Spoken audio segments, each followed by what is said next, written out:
അതിയാമ്പൂർ ചീരക്കര വളപ്പ് മക്കാക്കോടൻ തറവാടംഗങ്ങളുടെ സ്നേഹസംഗമം നടന്നു.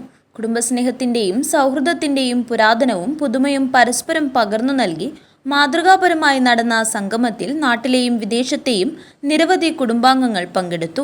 രാഷ്ട്രീയ പാർട്ടി പ്രവർത്തകർ, സാമൂഹ്യ സാംസ്കാരിക പ്രവർത്തകർ, സിനിമാ താരങ്ങൾ, വ്യാപാരികൾ, വനിതാ സംരംഭകർ, കുടുംബിനികൾ, വിദ്യാർത്ഥികൾ തുടങ്ങി നിരവധി മേഖലയിൽ പ്രവർത്തിക്കുന്ന ആളുകളുടെ സംഗമം ഒരു സർവ്വമേഖലാ സംഗമമായി മാറി. മേലാങ്കോട്ട് ലയൺസ് ഹാളിൽ 4 വയസ്സുള്ള കുട്ടികൾ മുതൽ 78 വയസ്സുള്ള അമ്മമാർ ഉൾപ്പെടെ നിരവധി ആളുകൾ പങ്കെടുത്തു. അതോടൊപ്പം മുതിർന്ന അംഗങ്ങളായ ജാനകി, ഓമന, ലത, ബാലാമണി, കാർത്യായനി എന്നിവരെയും കുടുംബസംഗമം എന്ന ആശയം മുന്നോട്ട് വെച്ച എം ഗംഗാധരനെയും കുടുംബാംഗവും രാഷ്ട്രീയ സാമൂഹിക സാംസ്കാരിക പ്രവർത്തകനുമായ എം രാഘവൻ ഉപഹാരം നൽകി ആദരിച്ചു.